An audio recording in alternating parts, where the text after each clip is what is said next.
Buenas tardes, ¿cómo están?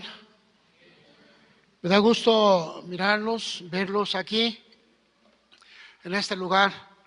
Y, sabe, vivimos un tiempo de guerra, tiempo de lucha, y pocas personas se han dado cuenta de ello, ¿verdad?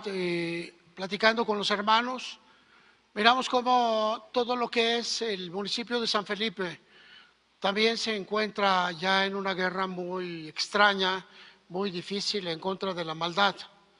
Y usted puede darse cuenta cuando sale a las calles, cuando pide algún servicio y le dicen, oye, fíjate que no te puedo llevar esto porque tengo prohibido. Pero ¿quién te prohíbe? Pues es que no puedo decirte quién me lo prohíbe. Y podemos mirar cómo poco a poco se va permeando todo este sitio de maldad. Y estaba observando muchas cosas y entre ellas la iglesia misma, nosotros. La iglesia no es el templo, la iglesia es usted. Es la reunión o la asamblea de los santos, de los congregados, de los comprometidos, ¿verdad? De los santificados.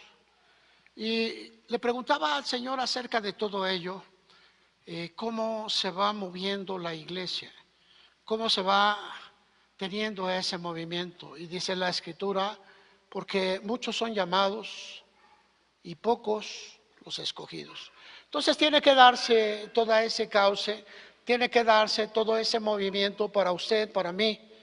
Y si supiéramos cuán importante es la iglesia, cuán importante es esta reunión que lo mantiene, que lo enciende, que le prodiga vida, que le da. Sin embargo, la iglesia va a llevar una serie de luchas que muchas veces no alcanzamos a visualizar la enseñanza. Cuando usted va a la universidad, se encuentra con que hay facultades, cada facultad tiene una dimensión y una dirección, ¿verdad? Algunos fueron a la Escuela Superior de Comercio y Administración, otros se fueron a biología, se fueron a medicina interna, externa, otros se fueron a psicología, etcétera, solo por citar alguna área en particular. Uno pudiera pensar que la iglesia también es una escuela, pero es una escuela muy sui generis, muy especial, es espiritual. Y al ser una escuela espiritual, vamos enseñando y vamos graduando a una serie de personajes muy importantes, ¿verdad? Por ejemplo, desde el principio, en el libro de los Reyes, primer libro de los Reyes, capítulo 18, nos habla que existía una escuela de profetas, ¿verdad? Y esa escuela de profetas, uno se puede pensar qué significaba o qué era esa escuela de profetas. Y esa escuela de profetas tenía como misión fundamental que aquellos que quisieran conocer las palabras de Dios tenían que acudir a un profeta en especial que era el director o era la persona que era su mentor, era su asesor, era su director y todo el tiempo estaba con ellos. Primer libro de los Reyes, capítulo 18, versículo 4, ¿verdad?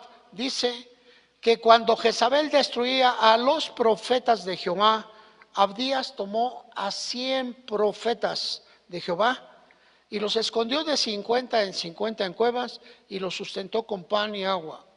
Ellos se reunían en ciertos lugares, toda esa escuela profética, y cuando hubo problemas, dice que de ahí fueron sustentados. No era uno, dice la Escritura, que ahí había 100, pero no eran todos. En el versículo 19, solamente esto es parte de la introducción, en el versículo 19, miramos aquí cómo le dice el profeta, envía pues ahora y congrégame a todo Israel en el monte Carmelo, y los 450 profetas de Baal y los 400 profetas de Acera, que comen de la mesa de Jezabel. Aquí habla de 850 profetas contrarios, profetas que no pertenecían a Dios. Sin embargo, estaban considerados como profetas, pero tenían su inducción, su dirección hacia otra dimensión, hacia otro lado. Ellos hablaban de Baal, y Baal significa Señor. Sin embargo, nunca hacían la aclaración a cuál Señor estaban honrando. Pero no era a Dios, no era a Jesucristo. Ellos adoraban a Baal y consideraban a Baal un ídolo que ellos mismos formaban. Ahora, quiero decirle, el principio de la idolatría es que es formado por seres humanos, ¿verdad? Es construido por seres humanos. Aquí encontramos a dos, a Acera, y Acera era considerada la diosa madre, ¿verdad? Miramos desde aquel entonces cómo había una desviación en aquellas escuelas proféticas o en aquellas escuelas de profetas. Más adelante podemos mirar que ya no se mencionaban en sí a los profetas, sino a los hijos de los profetas. Esto es el primer libro de Reyes, capítulo 20, ¿verdad? En el versículo 35. Aquí en el versículo 35 sigue hablándose ahora de los hijos de los profetas. Y dice así: entonces un varón de los hijos de los profetas dijo a su compañero por palabra de Dios: hiéreme ahora. Mas el otro no quiso herirle. Había aquí atrás una historia que estaba en contra del reinado de Israel en ese tiempo, ¿verdad? Pero aquí lo importante, por lo que estamos mirando, es que eran hijos de los profetas, ¿verdad? Quiere decir que se había constituido una escuela para los hijos de los profetas. Y esos hijos de los profetas prácticamente era la iglesia. La iglesia, vamos a ver más adelante dónde toda esta escuela se convierte en la iglesia. Pero no era cualquier persona. Miramos que cuando se estaba formando la escuela, había gente que llegaba y gente que se iba, gente que llegaba. Y poco a poco empezaron a asumir el espíritu profético, es decir, el espíritu de la persona que los estaba guiando, formando. A ese espíritu se le llamó engendrar, y era la misión primordial de estas escuelas, engendrar hijos, ¿verdad? Como más adelante vamos a ver al apóstol Pablo. Los hijos de los profetas fueron personas que caminaron todo el tiempo. En el segundo libro de los Reyes vemos en el tiempo de Elías cómo esa escuela de los hijos de los profetas estaba allí, y se presume que Elías era un mentor. En segundo libro de los Reyes, capítulo 2, versículo 3, y saliendo a Eliseo, los hijos de los profetas que estaban en Betel, le dijeron: ¿sabes que Jehová te quitará hoy a tu señor de sobre ti? Y él dijo: sí, yo lo sé, callen. Aquí miramos cómo estos hijos de los profetas estaban en Betel, la casa de Dios. Ellos se encontraban ahí de base. ¿Cuántos eran? No nos dice la cantidad. Sin embargo, ellos saben que su mentor, Elías, les va a ser quitado. Su maestro les va a ser quitado, y ellos dicen: ¿ahora qué vamos a hacer? No lo sé. Pero como ellos eran estudiantes de la Escritura, como ellos honraban la oración, miraban todos esos cambios y podían entender lo que estaba aconteciendo. Era una escuela.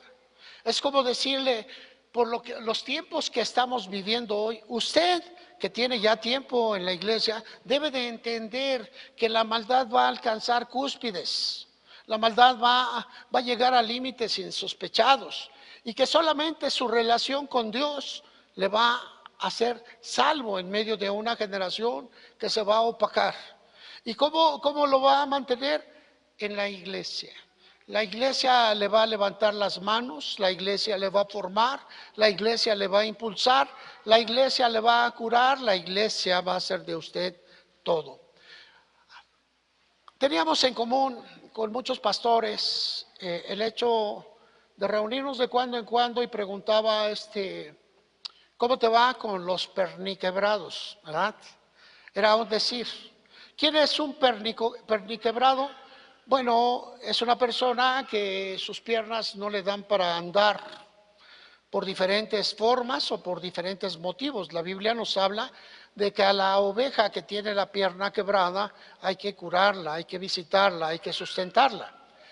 Cuando nosotros miramos a las ovejas de la iglesia, personas, y buscamos a una familia, ¿verdad? Y esto nosotros hemos llegado y hemos buscado familias y bueno, en principio de cuentas nunca nos abren, no nos contestan el teléfono y después se desaparecen, ¿verdad? Sin embargo, no están perniquebrados, es decir, no tienen ningún obstáculo, solamente su corazón aventurero quiere ir a otro lado. Y esto es lo que nos preocupa a los pastores, los aventureros, los que van de iglesia en iglesia y que no permiten la formación en ninguna parte. Presentan dudas toda su vida y todo el tiempo están infectando el lugar donde llegan. A veces nos preguntamos de estas ovejas y no las podemos sustentar. Aquí la Escritura nos habla de los hijos de los profetas, son los que tienen el mismo espíritu del Padre o del formador. Así que esto es parte del caminar, parte del andar cada día. Hemos estado hablando acerca de lo que Dios hace en nuestra vida todo el tiempo, pero algunas personas llegaron a creerlo y salieron impulsadas por el Espíritu Santo a intentar hacerlo. Pero si usted está cómodo en la silla y no intenta hacer lo que la palabra de Dios dice, pues hermano, difícilmente va a encontrar usted el llamado que Dios tiene para su vida.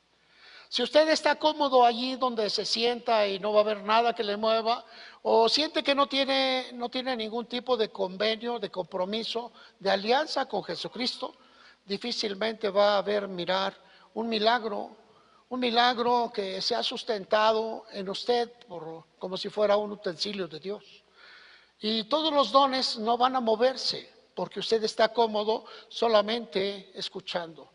Todas las profesiones van a la universidad y terminan su carrera para practicar en ella. Y antes de terminar la carrera, salen a hacer un servicio de prácticas, ¿verdad? Porque es necesario que en ese servicio de prácticas vayan conociendo cuáles son los recovecos que tienen que encontrarse. Muchos de ustedes son profesionistas y saben de lo que les estoy hablando, tuvieron que enfrentar un servicio social, una tesis y también tuvieron que enfrentar un tiempo de preparación, un tiempo de preoperación para enfrentarse a la vida y tener todo el sustento de su profesión. Pero muchos creemos en la iglesia que nada más de repente va a venir una varita y nos va a convertir en un ángel con alas y vamos a andar volando. Le digo no y no. Otras personas piensan que porque vienen dolidos de algún tipo de circunstancia y alguien les dijo, hey, ve a la iglesia y que te hagan un exorcismo para que te saquen ese demonio que no te deja adulterar. Y dice la persona, sí, ¿verdad? Es más fácil echarle la culpa al demonio que hacerse cargo de sus propias faltas. Entonces hay personas que van buscando un sitio en donde que les hagan ese exorcismo para que sean liberados de sus pecados. Y miramos cómo se distorsiona lo que es la verdad. Las escuelas de los profetas tenían como aspecto fundamental que las personas que querían se convertían en discípulos, primera parte. Pero ¿discípulos de quién? Uno podría decir, en aquel entonces eran los discípulos de los profetas, Elías, Eliseo, Samuel más adelante. En Samuel vamos a ver algo muy especial, hermano, porque, ¿qué cree? Samuel tenía como un aspecto pentecostal. Yo me quedo pensando en todo eso. Y mire, si no, acompáñenme al primer libro de Samuel, capítulo 10. Y vamos a mirar cómo Samuel tiene algo especial en el versículo 5. Dice la escritura que cuando es ungido Saúl, el primer rey de Israel, le dice Samuel, ve y te vas a encontrar una compañía de profetas, ¿verdad? Y la compañía de profetas eran de esa escuela profética Y dice aquí en el versículo 5, después de esto llegarás al collado de Dios, un sitio que era considerado un sitio de oración, un sitio de encierro, de encuentro.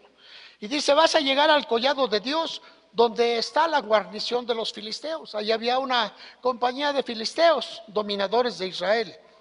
Y cuando entres allá en la ciudad, encontrarás una compañía de profetas que descienden del lugar alto, y delante de ellos salterio, pandero, flauta y arpa, y ellos profetizando.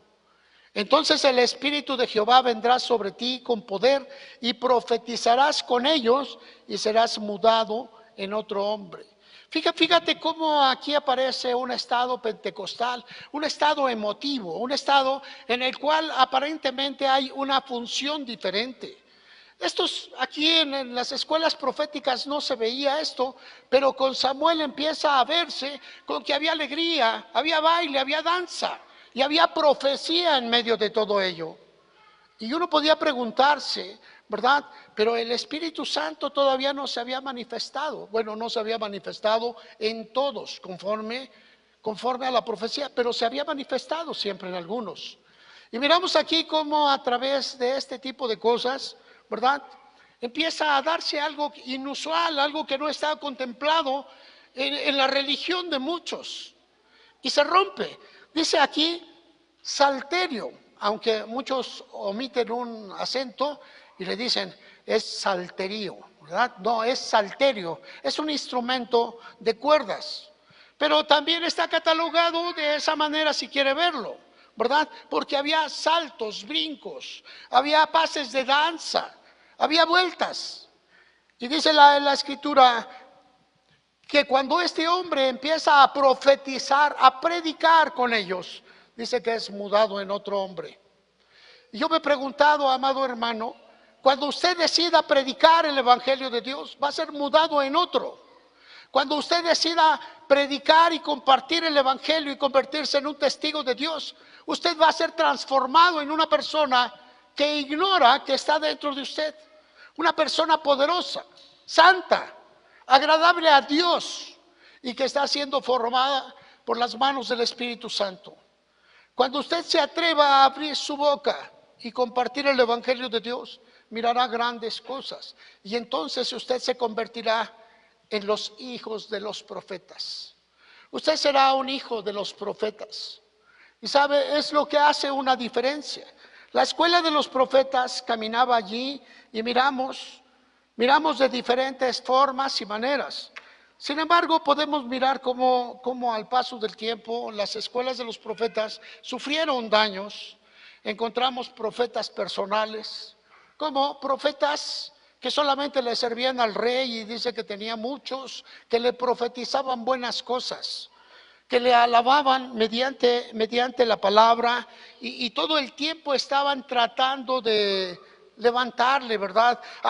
Yo voy a orar para que te vaya bien, ¿verdad? Dios dice, y empezaban a tomar la palabra que Dios no había dicho. Así que podemos mirar que esos profetas personales, había muchos y en todos los reinos, eran los profetas de los reyes. Pero también miramos que dentro de todos esos profetas, siempre Dios mandaba uno verdadero que les decía, estás incorrecto. Hoy que estamos mirando la escuela de los profetas en este tiempo, podríamos pensar todo lo que está aconteciendo a nuestro alrededor y estamos viviendo un tiempo profético único, que no se va a repetir en la tierra, y que la iglesia tiene un lugar muy especial, más de lo que usted quiera pensar en ello. Es aquí donde usted está guardado de la maldad espiritual que se está sucediendo paso por paso allá afuera. Ahora, pensando en esto, que la iglesia de Dios es como una escuela y tiene un mentor, un director que es un llamado de Dios, podemos mirar entonces que Dios está haciendo en diferentes estratos alrededor del mundo. Pero como entonces había escuelas diferentes, había pastores diferentes, había profetas diferentes, tenemos que aprender a dilucidar cuál es lo correcto, ¿verdad? Pero vamos separando las cosas como son. Allá arriba en esta corona, en la parte superior, usted encuentra 7 joyas, 7 joyeles. Esta corona representa las iglesias de Cristo. Esas iglesias usted las puede mirar en Apocalipsis capítulo 2 y capítulo 3. Ahí están las 7 iglesias. Pero ¿por qué 7 iglesias? Bueno, cada una de ellas tiene un concepto básico y una degradación. Cuando usted las empieza a leer, se va a dar cuenta, por ejemplo, que había una que el Señor le dice, pero tengo contra ti que perdiste tu primer amor. A otra le dice, tengo contra ti que tienes tu doctrina bien mezclada. A otra le dice, tengo contra ti que tienes entre tus filas amigos que no son de Dios, pero son tus mejores cuates. Y acaso a cada una de ellas les va hablando de su atinada gestión, pero también de su perversión. La iglesia de Dios tenía todo esto. Y ahí podemos mirar que de esas iglesias el Señor va a sacar la única, la verdadera. Entonces quiere decir que el Señor no va a tener un grupo y vamos a poner aquí un letrero allá afuera que diga Iglesia la verdadera. Quisiéramos con todo nuestro corazón que así fuese, pero no es así. La iglesia verdadera va a salir de cada uno de nosotros. A lo mejor el compañero que está junto a usted, que usted lo voltea a ver y no da ni un peso por él. Un día Dios le va a levantar y le va a enviar a las naciones y se va a convertir en un profeta de Dios porque tiene el Espíritu Santo. Pero a lo mejor usted cree que por el hecho de estar aquí, no hermano, aquí se le da la enseñanza. Los mejores médicos no son los que forman la universidad, los mejores médicos son los que entienden el origen de lo que están haciendo. Los mejores profesionistas no son los que forman la escuela, los mejores profesionistas son los que entienden su profesión. Amén. ¿Cuántos profesionistas hay aquí? A ver, enséñame su mano, no sean groseros, pero así con ganas. Le dicen, ay sí, arriba, arriba, arriba. Ustedes son los mejores profesionistas porque quieren ser los mejores profesionistas. Ahí en la escuela donde usted estuvo hubo personas que terminaron su carrera, como decimos vulgarmente, de a panzazo. Otros pagaban porque otro individuo le fuera a hacer los exámenes. Fíjate que tengo un examen a título de suficiencia. ¿Cómo ves? Te doy 1,000 pesos y vas a hacérmelo.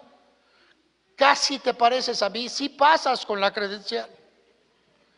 ¿Qué te parece que sean 2,000 pesos? Pues bueno, ándale pues. ¿Y la profesión? El profesionista. Y sabes, amado hermano, hoy quisiéramos pensar que hay gente dentro de esta escuela, la escuela de Dios, en una forma muy diferente. El mensaje a las 7 iglesias, ¿verdad? Eran escuelas de pensamiento cristiano. Cada uno de nosotros íbamos a formar el espíritu del lugar, íbamos a ser diferentes en el espíritu del sitio y cada uno íbamos a ser formado por la doctrina que se nos enseñara. Se pone en riesgo la salvación eterna. ¿Cómo cuáles? Estas iglesias existieron en el tiempo de Israel, en el tiempo de Jesús. Pero hubo otras escuelas, por ejemplo, en Mateo capítulo, Jesús ya había venido, había resucitado y habían pasado algunos años, pero vamos a iniciar en la deformación. Después me voy a ir un poquito más, ¿verdad? Ya existían, cuando Jesús se manifiesta, Mateo capítulo 9, ¿verdad? Aquí miramos cómo la iglesia viene y tiene comparativas, tiene escuelas adversas. Vinieron a él los discípulos de Juan, primera escuela, diciendo, ¿por qué nosotros y los fariseos ayunamos muchas veces y tus discípulos no ayunan? Segunda escuela. Aquí miramos 2 escuelas, la escuela de los discípulos de Juan, los que hablan, arrepiéntanse, abran su corazón para que Jesucristo sea su Señor. Y se pasan toda su vida ahí y nunca se entregan a plenitud. Arrepiéntanse. Esa es la escuela del arrepentimiento, una escuela que nos lleva a Jesús, y Jesús trae a nuestra vida el perdón o la liberación de todos nuestros pecados, de toda nuestra manera de vida. Rompe las cadenas cuando Jesús está en nosotros. Y esta doctrina, esta escuela, la escuela del arrepentimiento iniciada por Juan el Bautista, él les dice a sus discípulos: es necesario que él crezca mientras yo mengüe, ¿verdad? Porque dice, esto no es permanente. Sin embargo, se quedó la escuela de Juan siguió. Y hoy miramos a cristianos que tienen años en el Evangelio y todavía están esperando que la doctrina de Juan resplandezca en sus vidas. Arrepiéntete cuando deberían de ser ya maestros. Arrepiéntete cuando todavía coquetean con el pecado. Arrepiéntete cuando quieren una vida sin compromiso. Así que podemos mirar esta escuela que sigue vigente aún en este tiempo. Pero aquí había otra escuela, la de los fariseos. En el tiempo de Jesús, los fariseos se llamaban los perfectos, los mejores, los exactos. Era una doctrina ortodoxa judía, muy metódica, y que abarcaba los 614, pero procuraba mucho orgullo. Eran orgullosos los fariseos, hipócritas y a veces exagerados en su doctrina. Eran odiosos, no había amor entre ellos. Y dice la Escritura que buscaban más las tradiciones y las costumbres antes que la palabra de Dios. Hoy miramos personas que defienden la costumbre de la denominación antes que la doctrina de Dios.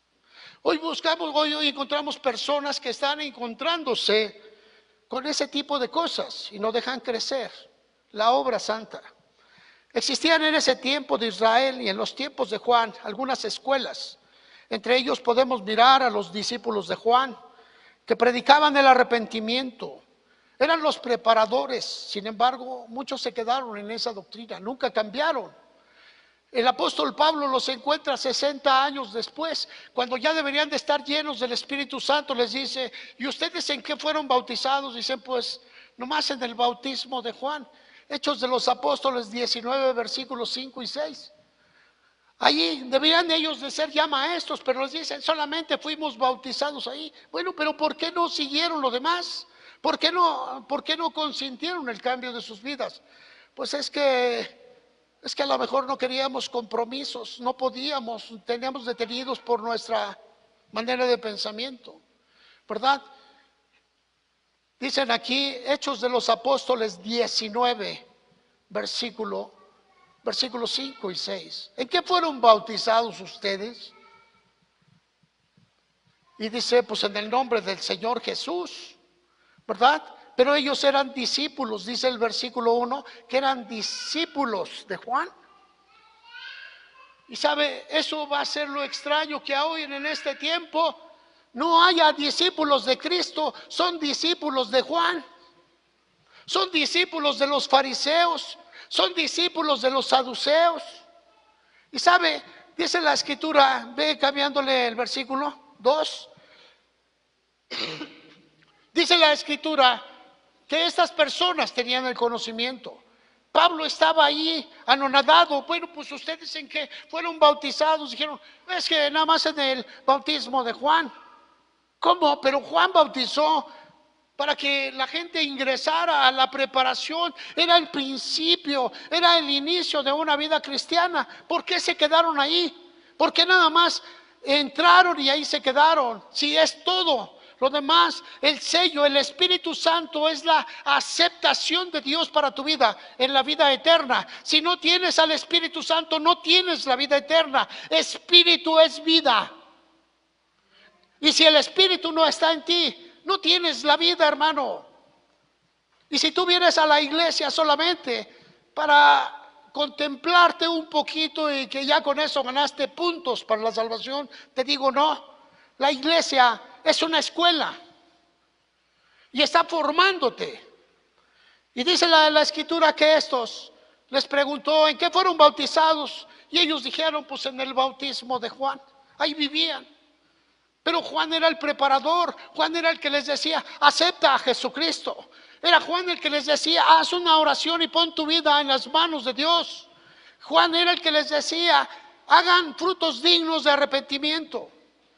Y sabes, ellos solamente conocían la doctrina, pero ahí se quedaron.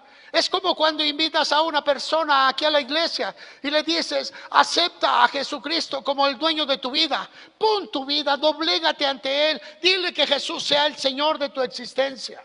Y las personas animadas, las personas adoloridas, lastimadas por alguna circunstancia, levantan su mano. Lo hicieron, pero nunca más regresaron a la iglesia. O esporádicamente aparecían. Algunas veces emocionadas, otras y poco a poco, como estos. 60 años después los encuentra Pablo. Y él le dice, pues soy cristiano. ¿Cómo que eres cristiano? A ver, explícame bien. Sí, fíjate que hace 50 años levanté mis manos y le dije, Señor, tú eres el Señor de mi vida. Vas al infierno, hermano. No entendiste lo que sigue.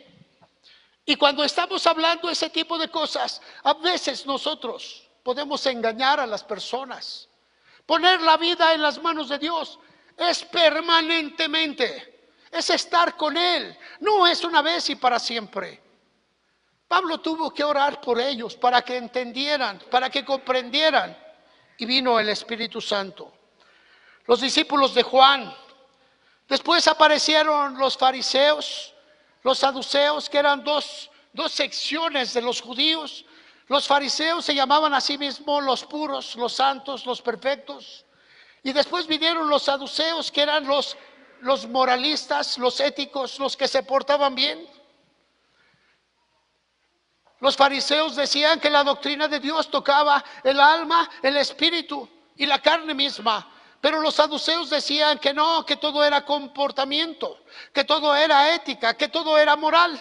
Y había una lucha. Los saduceos decían, no hay espíritu. Los dones del Espíritu Santo ya se acabaron. ¿Ha escuchado alguna vez por ahí esa doctrina? Y se da cuenta que la escuela sigue igual. ¿Ha escuchado a aquellos que les dicen que el hablar de lenguas ya no existe? ¿Ha escuchado a aquellos que dicen, ¿para qué oras por los enfermos? Para eso son los hospitales. ¿Los ha escuchado? Estos son los saduceos. Son cristianos, o al menos en nombre. En Mateo capítulo 15, versículo 1, se proyecta aquí algo especial. Se acercaron a Jesús ciertos escribas y fariseos. Los escribas y los intérpretes de la ley eran áreas que solamente se encargaban para hacer escritos, para hacer estudios. Pero ellos no eran considerados parte de la doctrina. La doctrina estribaba en los fariseos, los perfectos, y los saduceos, los que no creían en las cosas espirituales. Así que había una lucha. Y dice aquí, se acercaron a Jesús ciertos escribas y fariseos de Jerusalén diciendo, ¿por qué tus discípulos quebrantan la tradición de los ancianos? Ellos habían puesto la tradición de su iglesia al nivel de la palabra de Dios. Como hoy podemos mirar que muchas tradiciones son puestas encima de lo que dice la palabra de Dios. Y dice, porque no se lavan las manos cuando comen pan. Y respondiendo él les dijo, ¿y por qué también ustedes quebrantan el mandamiento de Dios por su tradición? Dios mandó diciendo, honra a tu padre y a tu madre. Y el que maldiga al padre o la madre muera irremisiblemente. Pero ustedes dicen que tu diezmo, que tu ofrenda sea en lugar de la honra a tus padres. Que tu diezmo sea y tome el lugar que corresponde a tus padres. Que la dádiva que das a tus padres sea la honra que le das a Dios. Y rompían mandamientos. Jugaban con los mandamientos. ¿Cuántas veces hemos escuchado allá afuera algún tipo que te dice, no, si verdaderamente tú quieres honrar a Dios, la ofrenda que llevas a la iglesia mejor dásela a tus padres? Y sabes, suena bonito, pero no es lo que Dios dice. ¿Y cuántas personas caen en ese gancho? La honra a tu padre y a tu madre es sin excepción como también lo es la honra a Dios. No puedes cubrir una con la otra. Amén. Amén. Las tradiciones, costumbres, los escribas e intérpretes de la ley, ellos manipulaban toda la palabra de Dios para que la gente creyera lo que se les estaba diciendo. Los saduceos eran ricos, influyentes, eran intelectuales, mundanos, eran gente de conocimiento que leían muchos libros, pero no la Biblia. Y hablaban con una parsimonia que creían que sí eran. Muchos de ellos eran ateos, pero eran dirigentes religiosos, eran políticos, eran romanos muchas veces, porque se adaptaban a todo lo que había. Eran personas que sabían nadar en cualquier tipo de agua. Ellos no creían en lo espiritual. Para ellos, la escritura era solo moral, ética. No aceptaban el mover del Espíritu Santo en ninguna área, ¿verdad? No creían en los ángeles y por supuesto no aceptaban la vida eterna. Ellos decían que el hombre moría y se acababa todo. Sí, hoy, hace algún tiempo me senté con una persona que se llaman testigos de Jehová y esa es su doctrina. Esa es su doctrina. Y les digo, entonces, ¿para qué predican si ustedes se van a ir al infierno con todo y esto? No, nosotros no. Claro que sí. Si nada más son 144,000, no son 144,000 más tú. Y se enojó la señora. ¿Por qué, hermanos? Esa doctrina está aquí. Y dice pues, ¿verdad? Ellos van condenando la vida eterna. Marcos capítulo 12. Versículo 18, 12, 18. Está interesante el tema, ¿verdad? Vinieron a él los saduceos. Aquí habla acerca de esa sección judía, que dicen, no hay resurrección. Y le preguntaron diciendo, maestro, y le empiezan a echar un choro. Le dicen, un hombre, ¿verdad? Se casó con una mujer y murió. La mujer tuvo otro hombre, otro hombre y se morían. Les decían la viuda negra porque a todos se los echaba. ¿Sí? Y al final le dice, ¿y cuál de los 5 va a ser su esposo en la resurrección? Y le dice el Señor, ¿ves cómo ignoras? En la resurrección no hay matrimonios, no hay hermanos, no hay familias.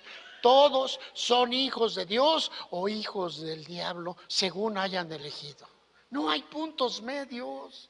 La vida es solamente un tiempo de elección, un tiempo de gracia para nosotros. Si tú te equivocas, hermano, la palabra vida también es espíritu.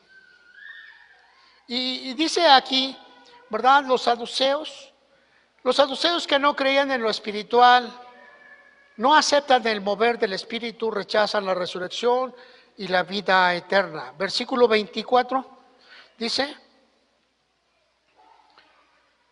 respondiendo Jesús les dijo, no erráis por esto, ¿por qué ignoráis las escrituras y el poder de Dios? Porque cuando resuciten de los muertos ni se casarán, ni se darán en casamiento, sino serán como los ángeles que están en los cielos. Pero respecto a que los muertos resucitan, ¿no han leído en el libro de Moisés cómo le habló Dios en la zarza diciendo, yo soy el Dios de Abraham, el Dios de Isaac y el Dios de Jacob?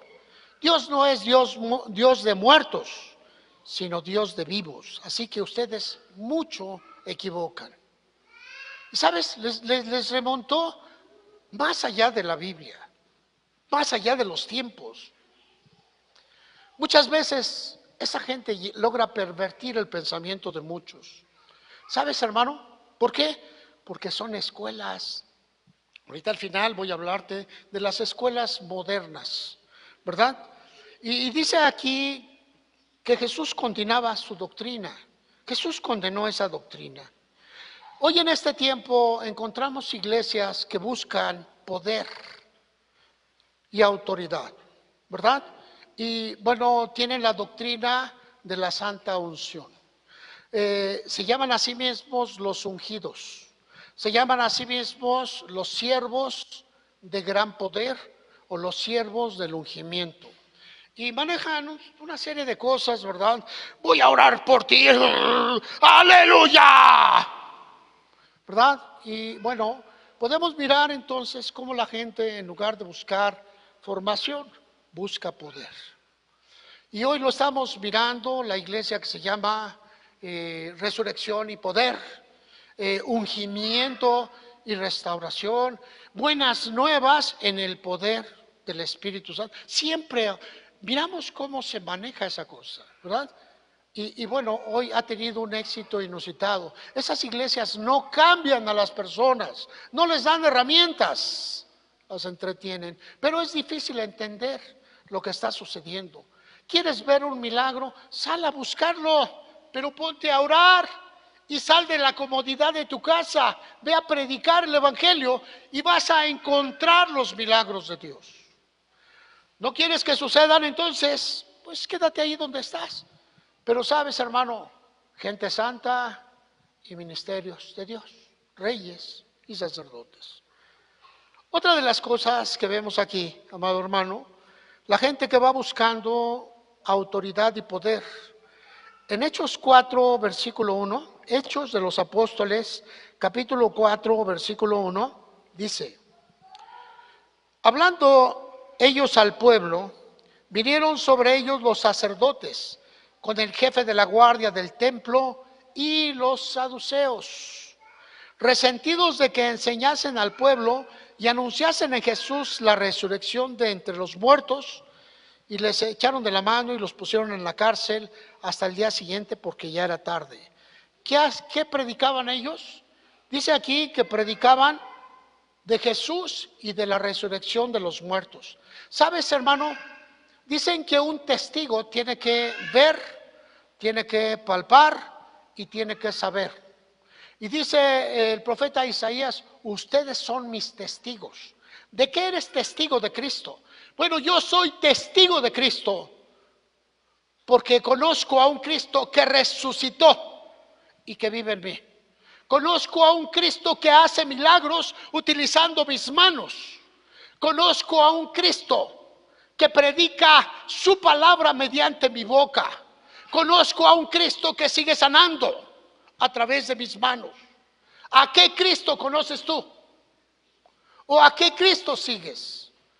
¿Doctrina? ¿Enseñanza? ¿Equivocación?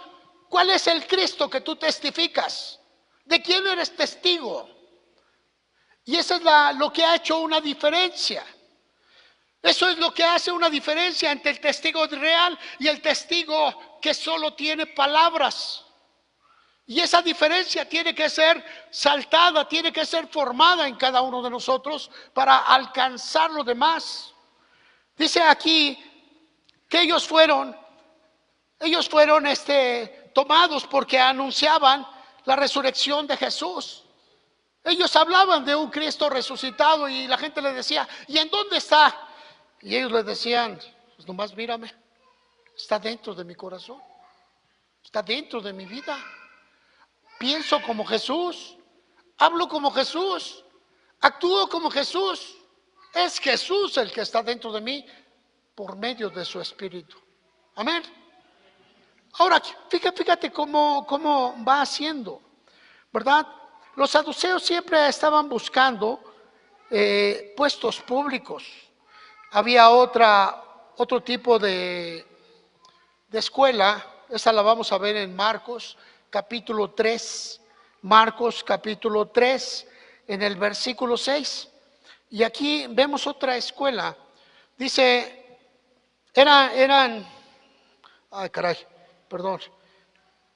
Marcos capítulo 3, versículo 6 dice: salidos los fariseos, tomaron consejo con los herodianos contra él para destruirle. Otra escuela, los herodianos. ¿Quiénes eran los herodianos? Bueno, ellos mantenían la doctrina de Herodes. Herodes era un judío, pero tenía mucha mezcolanza. Por ejemplo, a Herodes le gustaban mucho los bailes. Les gustaba la quebradita. ¿verdad?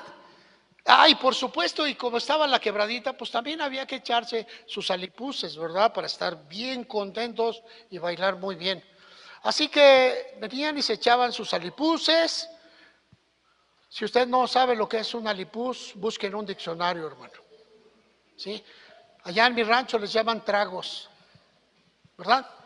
Así que esa gente se emborrachaba y decía, pues es que no hay ningún mandamiento que diga no tomarás, no fumarás.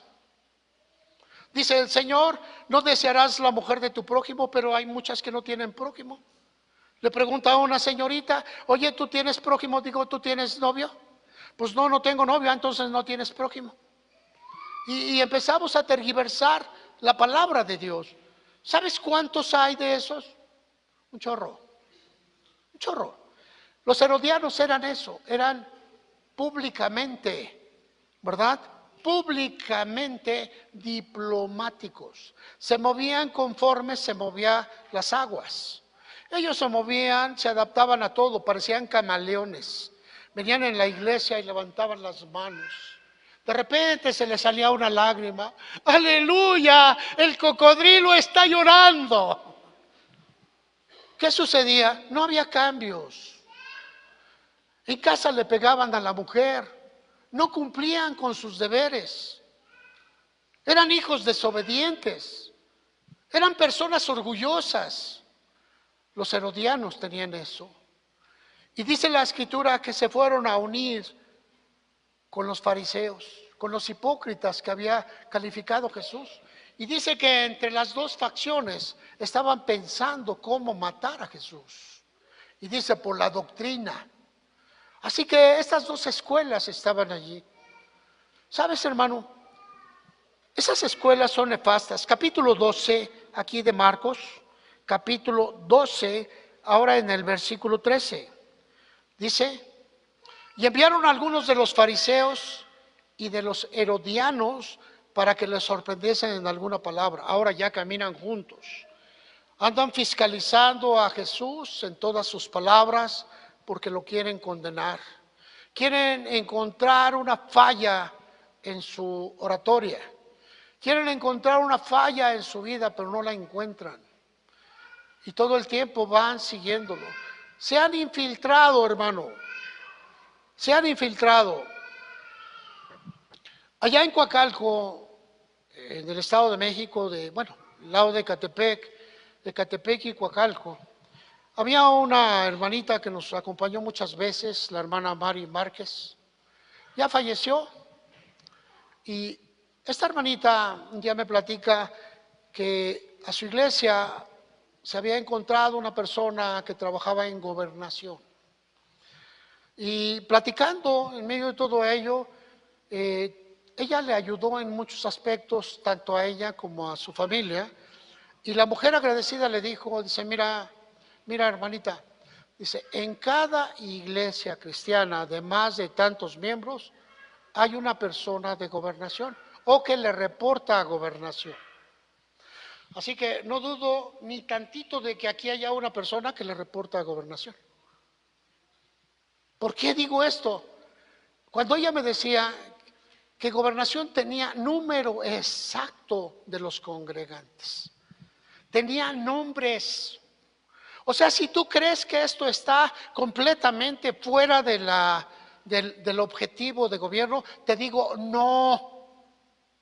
Estás fiscalizado, hermano. Saben quién eres. Y le decía, ¿y por qué razón? Dice, gobernación tiene un control de todas las iglesias. Y en cada municipio hay una área que se llama asuntos religiosos, ¿verdad? A veces aparentemente no hay ni iglesias, pero ahí llevan un conteo más o menos. ¿Cuántas iglesias hay en la iglesia católica romana? ¿Cuántas personas hay en la iglesia de los testigos? ¿Cuánta gente hay con los mormones? ¿Cuánta gente hay con los bautistas? ¿Cuánta gente hay con los... Y ya tienen todo, todo. Y cuando una congregación excede los 100 miembros, generalmente hay una persona de gobernación en medio. Y sabes, te voy a decir una cosa, hermano, son bien cumplidores, decía mi hermana Mari. ¿Por qué? Son los primeros que cumplen con todo. porque tienen que pasar desapercibidos. Hermano, que vamos a tener una ofrenda para cambiar el reloj, los primeros, aquí está. Ay, dices, qué entrega de mi hermano o de mi hermana. No, hermano, están para eso. Pero bueno, ya estás viendo sospechosos por todos lados, ¿eh? Ya los estás mirando con ojos de intriga. No te preocupes, hermano, no nos incumbe y además no hay ningún tipo de problema. Le enviaron algunos de los fariseos y de los herodianos para que les sorprendiesen en alguna palabra. Y viniendo ellos le dijeron: Maestro, sabemos que eres hombre veraz y que no te cuidas de nadie, porque no miras la apariencia de los hombres, sino que con verdad enseñas el camino de Dios. El camino de Dios se enseña con palabras, pero se enseña con actos, con acciones. Hay un tipo de acciones que se llaman actitudes, que son manifestaciones del alma. Esas actitudes demuestran lo que tú eres.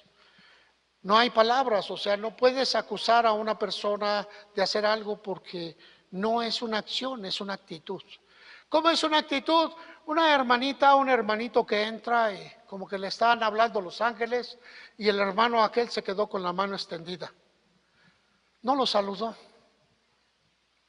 Y llega al otro lado y está una hermanita y la hermanita le dice, y se voltea también, oye, como que está bien nublado aquí adentro, ¿verdad? Entonces, oye, ¿por qué no lo hiciste? Es que no me di cuenta, es que no lo vi, es que no me percaté. Y siempre hay una excusa, pero poco a poco tú te vas dando cuenta que son actitudes. Y la palabra actitud habla de actos que emanan de tu interior. ¿Qué tipo de actitudes tienen, hermano? Hay personas que no se juntan con los negros, ¿verdad? No son de su clase, ¿verdad? ¿Qué tipo de razonamientos tienes, hermano? No lo sé. Estoy hablando de cosas que están marcando ahí y que nos hacen diferentes al resto del mundo. Esa parte tenemos que tratarla. Las escuelas de los profetas era algo similar a los discípulos de Jesús. Siempre pensamos que los discípulos de Jesús es cualquier persona, pero no. Los discípulos de Jesús eran personas que querían ser como el maestro, que iban a seguir sus pasos reales. ¿Había seguidores de Jesús? Sí, muchos. Dice el apóstol Pedro que cuando él hace su primera prédica se convierten 3,000 de un golpe. Imagínense nada más a 3,000 personas haciendo una oración vehemente, judíos, con un compromiso real con Jesús. 3,000 personas. Imagínense nada más toda esa gente que estaba haciendo ese compromiso. Y gente que iba a cambiar, gente que sabía lo que le iba a costar, gente que sabía que si había problemas con el gobierno le podían quitar su casa, le podían cerrar las llaves del agua, le podían aumentar las contribuciones, le podían cerrar el camino, le podían, y decía la gente, estoy dispuesto porque estoy poniendo mi vida en las manos del que todo lo puede. ¿Sabes, hermano? Los discípulos de Jesús nacieron en esa entrega. Los discípulos de Jesús nacieron cuando ofrendaron su vida a Jesús y le dijeron, Señor Jesús, yo no puedo manejar mi vida. La pongo en tu corazón, la pongo en tus manos. Y ellos un día le dijeron, Señor, recíbeme en tu corazón. Sé el Señor de mi vida. Yo renuncio a lo que soy. Maneja tú mi existencia. Y a partir de ese momento empezó un nuevo nacer en la persona. Las escuelas de los profetas eran la iglesia de Jesucristo. Desde que nació la iglesia, desde que Jesucristo se manifestó como el resucitado y empezó a llevarse a cabo la predicación de la resurrección de los muertos y también el advenimiento de la vida eterna mediante la posesión del Espíritu Santo, la dimensión de la transformación de la persona con la doctrina. Empezaron a darse bifurcaciones. Apenas habían pasado 70, 80 años y ya había problemas en la iglesia. 70, 80 años de que el Señor Jesucristo se había ido, ya había problemas, ¿verdad? Ya estaban esta facción contra otra, los judíos, contra los cristianos griegos, contra los cristianos de aquella nación. Había problemas y todos eran a cuestión de conocimiento cultural. Bueno, más adelante, en el año 500, después de una gran persecución, ¿verdad? Nace una iglesia que mucha gente la tomó por bien, pero vino a ser un aspecto destructivo, la iglesia romana. ¿Por qué se llama iglesia romana? Porque el obispo de Roma que está apegado al emperador, dice: si Roma es el centro del mundo y donde se rigen los destinos de toda región conquistada, nosotros debemos de estar allí. Y el obispo de Roma toma jerarquía, usurpa un llamado, y de ahí nace una facción de esa iglesia, la iglesia católica romana, y se llaman católicos porque el término es universal. Y dicen que Roma es el director de todo el mundo. Y empezamos a ver ahí que la palabra de Dios dijo: el que de ustedes quiera hacerse mayor, hágase como el menor y sirva. Y encontramos que esa premisa no se cumplió. Así que no es verdadera. Y de ahí miramos cómo empezaron a aparecer diferentes tipos de doctrinas. Y aparece Baal, la palabra Señor, pero que no es Dios. Y le llaman Señor a un muerto que han idealizado. Le llaman madre a una fábula que han inventado y le llaman Virgen de. Y así poco a poco miramos una bifurcación en toda la maldad. Sigue esa preparación, sigue esa separación. Allá por el año 700, 800, empiezan a aparecer nuevas facciones ya cristianas, ya buscando defender la doctrina poco a poco hasta alcanzar el milenio. Aparecen los bautistas, pentecostales, presbiterianos, metodistas, nazarenos. Y ya en los años modernos, 80, 70, 80, aparece algo que se jerarquiza mundialmente, que se llama el Ejército de Salvación. ¿Han oído hablar ustedes de ello? Se dedican solamente a obras de caridad y tienen rangos. Hay desde un general, un coronel, un capitán, un teniente, un sargento, un soldado raso, y se llaman el Ejército de Salvación. Predican, pero llevan ayuda a ciertas regiones, ¿verdad? Su base está en Estados Unidos, pero originalmente nació en Inglaterra. Vino por acá. Miramos ahí cómo también empezaron a darse ciertas dimensiones que echaron a perder la iglesia, como con unas doctrinas especiales, como lo fueron los mormones. Los mormones que empezaron a tomar 2, 3 mujeres. Los mormones que hablaban de fábulas, que se encontraron unas placas que les permitían ver el futuro. Los mormones que aceptaban la dirección de ángeles y no de Dios, y ponían a Dios en un lugar súper ocupado. Así que los ángeles serán los ayudantes del ser humano, totalmente salido de las normas. Trajeron sus propios libros, pero se creó una organización poderosa, grande, una iglesia. ¿Y sabes por qué, hermano? Porque eres tan valioso que el enemigo va a desplegar todo su ejército para llevarte a la perdición. Aparecieron otra vez otro tipo de gente que le llamaron los adventistas, séptimo día, y ellos hicieron del sábado una doctrina. Ellos tienen infinidad de obras buenas. Los más grandes hospitales en el mundo del área cristiana son adventistas. Tienen una obra fabulosa, pero su doctrina, una doctrina mezclada con un libro de contratos y convenios, ¿verdad? Que se llama así ese libro. Ellen White, su profetisa, su creadora, y miramos cómo se salieron del cauce. Otra doctrina que se sale del cauce son los testigos de Jehová, una derivación de los adventistas. Y ellos crean también sus propios libros, su propia dimensión, su propia dirección. Y sabes, su libro que se llama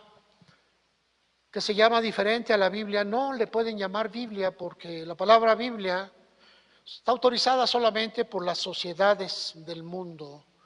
Así que le llaman estudios del Nuevo Mundo, las escrituras del Nuevo Mundo.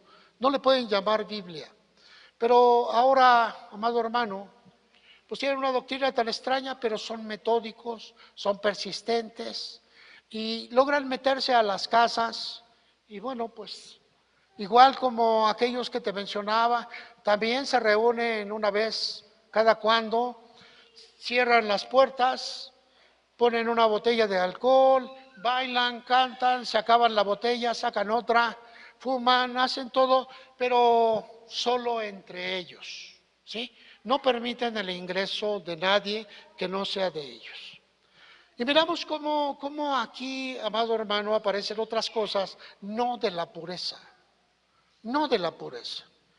Aparecieron también otras, como fue la luz del mundo, y bueno, vino una serie de circunstancias que vemos cómo nos va golpeando la aparición de cada dimensión. Años después, ahora te estoy hablando del año 50 para acá, en 1950 aparecen iglesias mundiales como es Solo Jesús. Entonces aquí dice que la doctrina de la Trinidad no sirve. Aparece otra doctrina para ir en contra de los trinitarios y se pican los ojos y otra lucha terrible. Aparecen dentro de toda esa lucha los neopentecostales, los neobautistas. Estas escuelas rompen sus tradiciones y empiezan a tomar otros frentes de doctrina, ¿verdad? Algunas de ellas enseñan bendición y prosperidad, riqueza a manos llenas por la fe. Y engañan a la gente diciéndole que siembren dinero. Yo les invito a que hagan un surco y siembren cada metro un billete de 500 pesos a ver qué sale. ¿Qué va a salir? Bueno, pues inténtenlo porque ellos dicen que si sale. Lo que tú siembras en el reino de Dios es para Dios.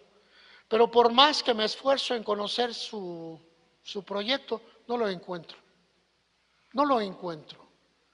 Lo que tú haces tiene sustento, dice la Escritura, ¿verdad? ¿Por qué, hermano? Porque toda obra tuya está siendo juzgada y recibirás conforme a tu fruto. Amén. Pero el fruto es espiritual. Enseñan como parte principal la prosperidad y los únicos que prosperan son sus dirigentes. Otros aparecieron con otra doctrina de poder y le llamaron exorcismo, liberación y echar fuera demonios. Y convirtieron iglesias o en departamentos y los llamaban. Entrabas tú a la iglesia y te daban una bolsita de plástico y te decían, porque vas a vomitar demonios. Y bueno, amado hermano, cuando hemos enfrentado los demonios, sí hemos visto que muchas veces la gente saca una pequeña baba, pero es baba, no, un tipo salivoso. No es vómito, el vómito sale de tu estómago. Y esto sale de la boca de algunas personas que tienen problemas graves y grandes. En medio de una expulsión demoníaca, una persona puede hacerlo, pero no se puede decir que todos van a tenerlo. ¿Por qué, hermano? Diríamos que vas caminando y de repente te encuentras a un demonio y te abraza. Yo le cuate y ya te lo trajiste. Es ilógico. Los demonios se manifiestan por los pecados que tú cometes y van tomando o van posesionando de tu mente. Van posesionando más y más y más, hasta tomar tu mente en posesión completa. Amén. Entonces no te lo vas a encontrar en la calle. La posesión ocurre de otra manera, sin embargo, estas iglesias hablan de que todos están posesionados y todos deben de ser enfrentados a la expulsión de demonios. Otra de las enseñanzas de los neo, la nueva iglesia, es la voz de decreto, ¿verdad? Yo decreto que te va a ir bien. Y el decreto es un aspecto legal que solamente puede emanar de una persona de autoridad. No es para cualquier mequetrefe. Pero como es parte de una doctrina, hoy se habla de esa forma, de esa naturaleza. Vemos gente que hoy habla acerca de los decretos y su vida, ¿verdad? Cuando algo no le cuadra, cuando le dicen, estás feo, yo decreto que no, que tú eres un mentiroso. Cuando le dicen, te van a correr de tu trabajo por flojo, yo decreto que no, me van a bendecir y me van a aumentar el sueldo. Entonces, todo lo utilizan bajo esa norma, es decir, la superfe. Antes se llamó superfe, ¿verdad? Ahora le llaman decreto. Así que la iglesia toda está decretando para bien o para mal. Una enseñanza que raya en un aspecto que no es usual. Sin embargo, es necesario que tú lo conozcas, ¿verdad? Esa palabra decreto raya en una orillita de la hechicería y de la brujería. Después, en el año 80, 85, empezaron a aparecer una serie de jerarquías y primeramente se decía que lo mejor era el evangelista y el evangelista, ¿verdad? Porque viajaban por todo el mundo y tenían un gran mover y bueno, siempre estaban en lo alto. Así que encontramos evangelistas que hablaban del evangelio de Dios y evangelistas que se aprovechaban de ese mover. Después apareció otra jerarquía, la jerarquía apostólica. Y aparecieron profetas y apóstoles por todos lados, pero como una jerarquía. Y las iglesias que antes estaban bajo la dirección de algún pastor, ahora el pastor era ascendido, ¿verdad? Era ascendido de pastor a apóstol. Ya no me llamen pastor, ahora me tienen que llamar apóstol. Y bueno, pues empezamos a ver y vino una doctrina ahí nefasta también, que es conocida como la doctrina de la cobertura. Oye, hermano, ¿quién es tu cobertura? ¿Sí te han preguntado algún día? ¿Quién es tu cobertura? ¿Y qué le dices? El pastor Francisco. ¿Cómo les dices? Tu cobertura es Cristo, tu cobertura es Dios, si estás coberturado, abrazado por el Espíritu Santo. Sin embargo, ellos dicen eso y se ponen apellidos. Ahora pertenecen a la cobertura de Pastor X, ¿verdad? Conozco iglesias que están bajo la cubierta y ahora se llaman grupo y dan el nombre de la iglesia, cobertura de Pastor Maldonado. Apóstol Maldonado, apóstol Cash Luna, apóstol. Y les digo, entonces ustedes no son de Jesucristo, ¿verdad? Se enojan. De veras. Los buscadores de poder. En el neo hablan muchos que van buscando el poder. Hermanos, yo quiero que me quiten la pornografía. Hermano, hágame una oración, póngame el aceite para que se me quite lo pornográfico. ¿Será posible eso? ¿Ustedes qué creen? ¿Sí o no? ¿No? Vamos, hermano, ¿puede orar para que se me quite lo adúltero? Sí, vamos a echar fuera ese demonio de adulterio de tu vida, te vamos a ungir y después vas a salir volando. Falso. El pecado tiene que ser definido en tu vida espiritual. ¿Lo quieres o no lo quieres? El pecado tiene que ser aborrecido por ti mismo. ¿Lo quieres o no lo quieres? El pecado te mata, te separa de Dios. El pecado te separa de la gente que amas. El pecado te hace un ser nefasto y miserable. Pero el pecado solamente se va a ir de tu vida porque tú quieres que se vaya y tú tomas la mano de Jesucristo, que es tu fuerza y poder.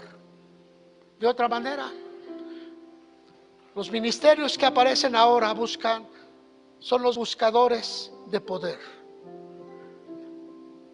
Fíjense cómo en el libro de los Hechos, ya me acerco al final, Hechos 1, en el versículo 8, Jesús ha muerto, ha resucitado, ¿verdad?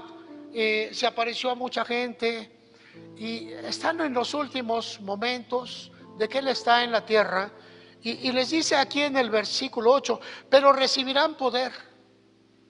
Quiere decir que el poder y autoridad, algo tan esencial para la vida cristiana, porque tú no puedes predicar si no tienes poder y autoridad para ello. Tú no puedes echar fuera a un demonio si no tienes poder y autoridad para ello. Tú no puedes sanar a una persona enferma si no tienes poder y autoridad para ello. Y Jesús les dice aquí, los discípulos esperaron 3 años y medio bajo las órdenes de Jesús y les dice, espérense hasta que sean investidos de poder de lo alto. Pero ellos ya habían participado en campañas con Jesús, sí, pero el poder había sido delegado. El poder siempre fue de Jesús, la autoridad fue de Jesús, pero ahora les dice, cada uno de ustedes van a tener poder y autoridad. Recibirán poder cuando haya venido sobre ustedes el Espíritu Santo y me serán testigos.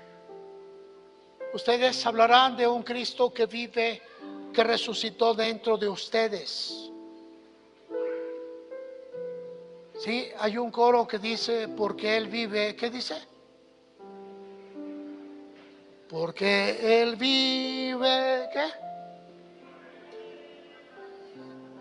Gloria al Señor, sí, no lo sabemos.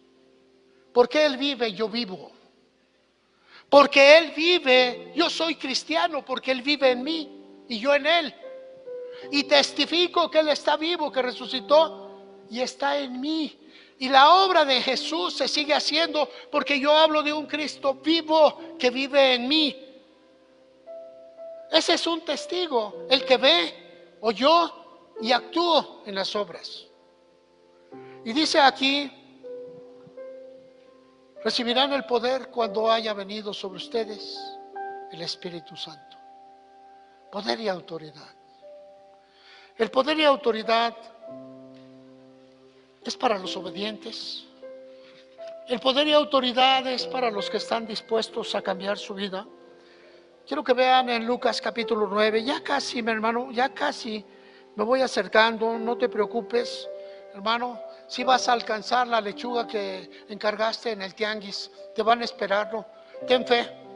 Y dice aquí, ¿verdad? Jesús llamó a los 12 y les dice, habiendo reunido a sus 12 discípulos, les dio poder y autoridad. Les dio una placa y les dio una pistola. ¿Sabes, hermano? La gente quiere hacer actos de autoridad cuando no son reconocidos por Jesús. Hoy nosotros creemos que por tener la palabra a nuestro alcance, tenemos lo que dice la palabra, si no somos investidos. El Señor le dijo a los discípulos, recibirán poder cuando haya venido sobre ustedes el Espíritu eterno, el Espíritu de gloria, el Espíritu Santo. Cuando tú entiendas que eres una persona eterna, cuando tú entiendas que ya no vives tú, sino es Cristo quien vive en ti, cuando entiendas que tú tienes la mente de Jesús, cuando entiendas que tú eres una persona elegida, escogida, sacada desde los principios del universo para una obra maravillosa. Habiendo reunido a los 12 discípulos, les dio poder y autoridad. Versículo 2, pero los envió a predicar el reino. Una cosa va aunada a lo otro. ¿Para qué quieres el poder de Dios si no vas a predicar? Y Dios te envía a predicar, pero tú te da vergüenza hablarle a tu vecino, te da pena hablarle a tu familiar, te da pena. Entonces quiere decir que algo está mal en todo esto. ¿Sabes? A tu alrededor hay personas enfermas. Alrededor tuyo hay personas que necesitan a Jesús. Y Jesús te ha enviado para que estés cerca. Pero no vas a saber, dice que el Espíritu Santo se manifiesta cuando tú predicas, cuando tú hablas, porque necesitas llevar una palabra llena de poder. Pero aquí en la iglesia sentado difícilmente se va a manifestar. Necesitamos salir, ir a visitar aquella casa, aquella otra. Oye, fíjate que me invitaron los hermanos a que fuera a acompañarlos en su aniversario de bodas. Aleluya. Pues tengo la oportunidad de darles 3 palabras de Jesús. Oye, voy allá y me dicen, fíjate que hay un familiar enfermo. ¿Quieres ir? Pues claro que sí, claro que voy a ir. Y sabes, amado hermano, hay semanas que no tenemos tiempo para más. Pero llega el día de los testimonios y yo espero que por lo menos 3, 4 personas se levanten y digan, Dios estuvo haciendo esto en mi vida, pero estabas muy ocupada con el mundo. Estabas muy ocupados con tu vida. Y el diablo está aplaudiendo tu existencia. Una iglesia tibia, una iglesia mediocre, una iglesia que no se levanta, una iglesia que no es poderosa. Pero Dios te levantó para otras cosas, hermano, para grandes cosas. La fe viene por el oír. ¿Qué es lo que oyes, hermano? La necesidad de tu profesión, la necesidad de tu negocio. ¿Qué es lo que oyes en tu espíritu? ¿La diversión del mundo? ¿Qué es lo que oyes comúnmente? ¿O estás escuchando que Jesús tiene la bendición para tu vida? ¿Qué es lo que oyes? Porque la fe viene por lo que oyes. Pero si tú no oyes a Dios, entonces, ¿qué es lo que estás oyendo? ¿Qué es lo que oyes? ¿Los bailes? ¿La bebida? ¿Los vicios? ¿Qué es lo que oyes? ¿Portarte bien? ¿La doctrina fariseica? ¿O la doctrina de los saduceos? ¿Qué es lo que oyes? Porque la fe viene por el oír. Y el oír viene por la palabra de Dios. Lee la palabra de Dios. Allí en San Lorenzo, aquí en Tlacotepec se llama, ¿verdad? San Lorenzo, Tlacotepec. Hay un grupo de personas que se reúnen como iglesia. ¿Y sabes qué es lo que hacen? Leer la Biblia. Leer la Biblia. Y lo primero que entra, hermano, ¿cuántos capítulos leíste en esta semana? Hermano, fíjate que leí 4 libros. ¿Cuántos libros has leído tú en esta semana? ¿Y quieres que te hable Dios? ¿Quieres tener fe? ¿Cómo vas a tener fe si la fe emana de tu relación con Dios y tú no le das tiempo a la palabra de Dios? ¿Tienes un devocional por la mañana? Ay, sí, hermano, tengo un devocional de 5 minutos antes de irme a trabajar. Y salgo corriendo y hago una oración de calidad, hermano, de calidad. Señor, bendíceme. No. Estás pidiendo la lista de tu supermercado. Párate, dale un tiempo especial a Dios. En la mañana, en la tarde, en la noche, no sé a qué horas, pero dáselo. Que digas, este tiempo es para encontrarme con Dios. Hermanos, que se me está descomponiendo mi familia. ¿No está Dios en tu casa? Se me está descomponiendo el matrimonio. ¿No está Dios en tu casa? Se me está descomponiendo mi ambiente. ¿No está Dios contigo? La escuela espiritual tiene mucho que ver. La escuela de los hijos de los profetas ha existido todo tiempo y sigue existiendo hoy. Tú eres la escuela de los profetas. Pero la escuela de los profetas escuchaban y seguían, obedecían de acuerdo a lo que estaba en su corazón. Yo no puedo obligar a ninguno de ustedes, a ninguno, a que le enseñe la palabra a la persona que más ama en su casa. No te puedo obligar. Pero si tú no escuchas, no oyes que Dios te ha hecho depositario de su palabra, no vas a entender todo lo que estamos hablando. Algunos siguen predicando a Juan el Bautista. Preparen el camino a Jesús. Toda su vida han estado allí. No se lo han entregado, ni se lo van a entregar. Otros más están predicando la perfección de la doctrina y van, toman estudios aquí, estudios allá, tienen títulos, tienen congresos, tienen enseñanzas, pero siguen con el problema interno. Les pega la depresión, están en ansiedad, viven en angustia, en preocupación. La palabra de Dios no es viva, solo palabras. Otros predican y enseñan el poder de Dios, pero no está en ellos. Los fariseos. Otros decretan, maldicen, siembran, liberan, pero no cambian. ¿Sabes, amado hermano? Eres una persona especial. Dios te ama. Dios te ama. No sabes cuánto, hermano.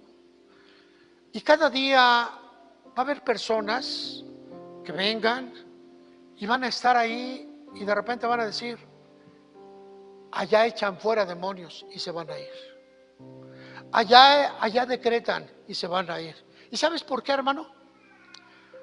Porque tu pastor le dice, yo oro y le digo al Señor, las personas que no van a ser para ti, Señor, llévatelas.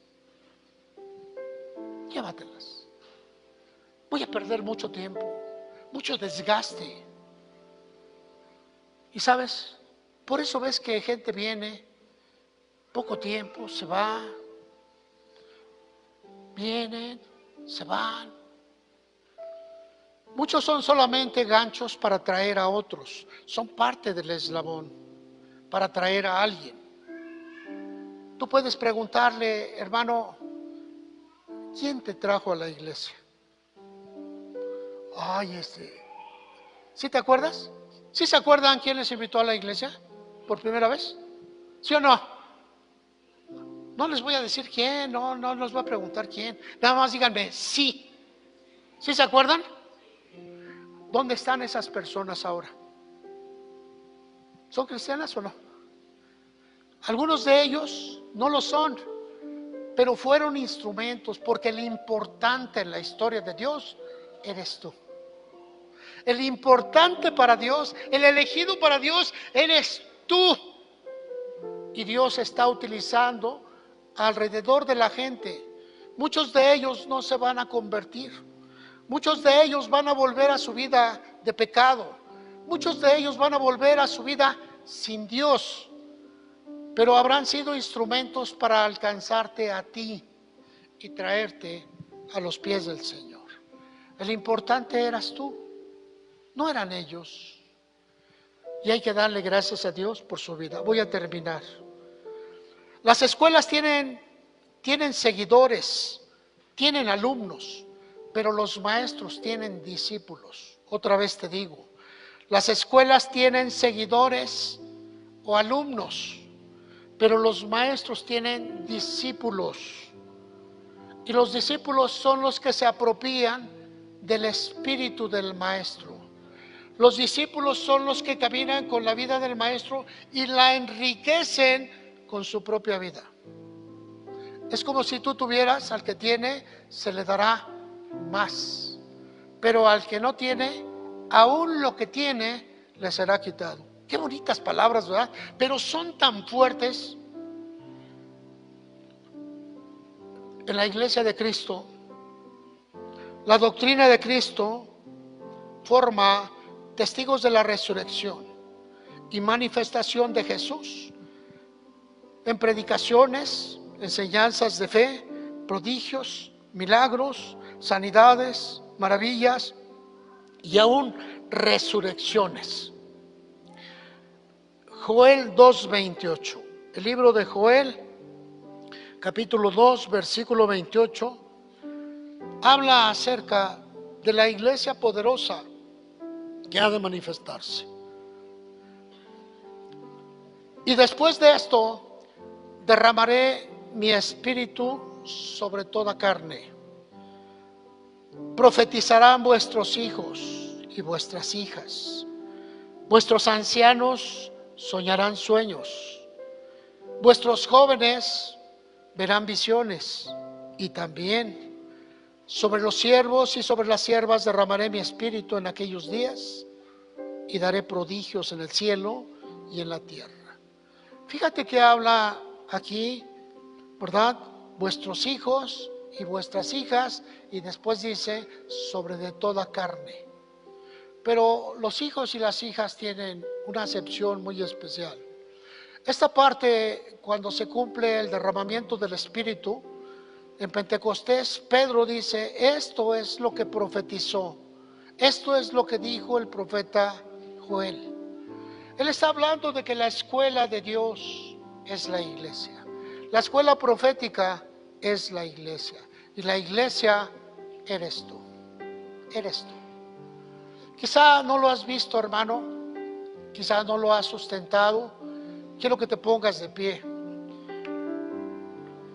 Por fin, ¿verdad? Ya era tiempo de que se callara. ¿Sabes, amado hermano? La palabra profética lleva mucha enseñanza. La palabra profética forma a cristianos. Ahora, escucha, amado hermano. Quizá tu vida no ha sido todo encomiable delante de Dios. Quizá has tenido altos y bajos. Quizá no has sido del todo responsable de la parte que te tocó o que te ha tocado vivir. No vaya a ser que tú seas la voz para muchos y vengas a ser dejado. Hoy es un tiempo tan especial, amado hermano. Ahí donde estás, levanta tus manos y dile al Señor, perdóname, porque conociendo tu palabra no la he obedecido. Perdóname, Señor, de tantos años desperdiciados en mí, sin pensar que tú me entregas todo, que tú me das todo. Perdóname, Señor. Hoy te suplico, me uses en tu reino. Soy un niño como el profeta, pero úsame, Señor. Hoy pongo mi corazón a tu servicio. Hoy pongo mi vida a tus pies. Te suplico que tú seas el Señor de mi existencia. No importa lo que venga mañana, Señor. Yo sé que tú vives, porque vives en mí. Yo soy testigo de tu resurrección. Y hoy cada uno de mis hermanos, Señor, sé que están teniendo un encuentro contigo. Yo sé que cada uno de ellos ha recibido una palabra propia, una palabra fuerte, una palabra edificante en su corazón. Hoy clamo por ellos, Señor, por sus casas, por sus hijos. Hoy clamo, Señor, por cada miembro de su familia que está enfrentando circunstancias difíciles. Te suplico misericordia, Señor, por cada hogar, por cada familia que hoy, Padre, está enfrentándose a la maldad del mundo. Guárdalos en tus manos, Señor. Protégelos. Llénalos de ti. Y cada día, Señor, aumenta los que han de ser salvos en este lugar. Queremos servirte con todo nuestro corazón, con toda nuestra vida. Queremos conocerte cada momento más y más y más. Y saber que somos conocidos de ti, Señor. Que mi nombre está en tu boca, Señor. Así como tu nombre está en la mía. Habla al corazón de cada uno de nosotros, Señor. Y que todo sea para tu gloria y para tu alabanza. Agradecemos todo lo que tú haces, Señor. En el nombre de Jesucristo. Amén y amén. Cuando yo empezaba, siéntate un momentito, ahorita vamos a entonar un canto. Cuando yo empezaba a escribir todo esto, yo sentía que Dios me estaba llevando hacia una especie de reto, hacia una especie de cosas que yo no entendía. Y al estar hablando aquí, comprendí que muchos de ustedes tienen algo inconcluso, algo que está en tu corazón y que no has definido, algo que tú sabes que tienes que definir. Quizás es un problema con alguien a quien tú amas y no le has dicho porque temes que se vaya a ir de tu casa si tú eres padre, eres madre. Quizás es un problema que tú no has resuelto, si es contigo, con tu esposa. Y quizá, amado hermano, has aprendido a amar una vida no plena de Dios. No sé cuál sea tu problema. Por eso te dije que creo que Dios me estaba llevando hacia un desafío.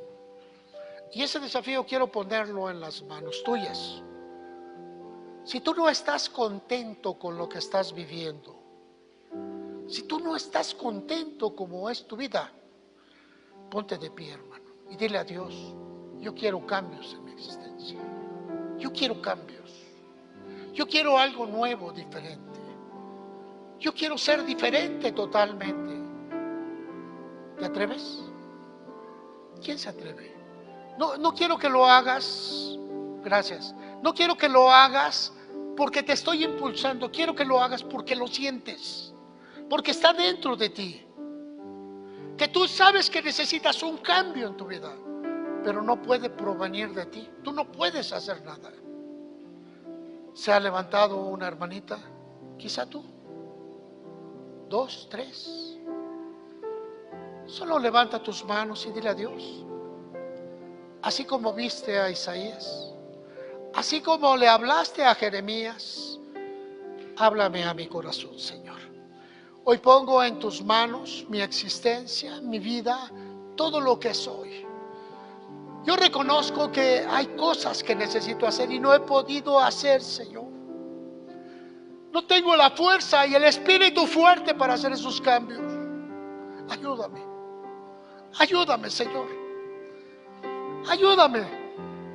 Así como aquel profeta que no sabía hablar, así como aquel profeta que no podía levantarse porque tenía miedo, así como aquel profeta que era grosero, Señor, y no podía cambiar su estado anímico, no podía cambiar su carácter. Ayúdame, Señor. Extiende tus manos sobre este pueblo, Señor. Extiende tu gloria sobre de cada uno de mis hermanos, sobre sus debilidades, Padre, porque tú las conoces todas. Tú has hablado al corazón de cada uno de ellos. Te has manifestado con tu gloria en sus vidas. Pero hoy, amado Padre, te ruego que sean liberados de ese lazo profundo, que sean rotas esas amarras, esas ligaduras que los mantienen con el pasado, en la amargura, quizá en el odio, en el resentimiento, quizá con la debilidad propia de todo ello.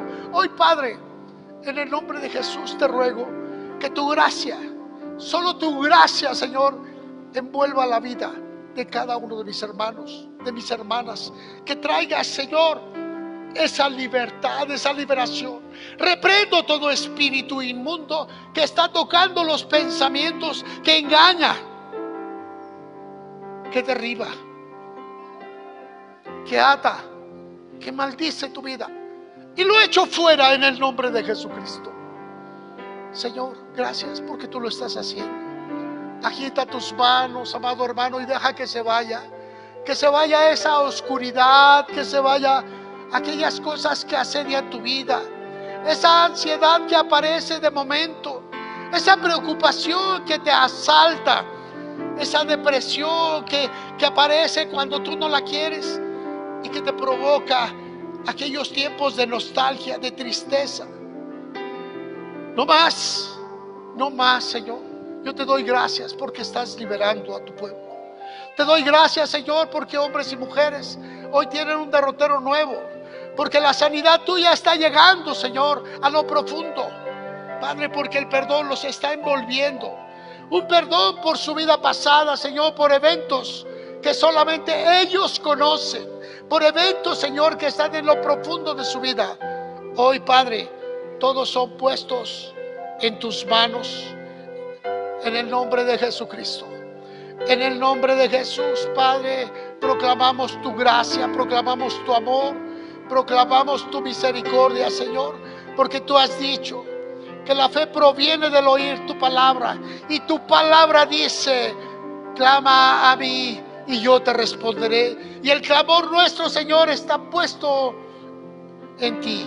Pide y recibirás, busca y hallarás. Y gracias, Señor, por la iglesia, en el nombre de Jesús. Amén y amén. Dale un fuerte aplauso, hermano. Aleluya. Ahora sí, ponte de pie.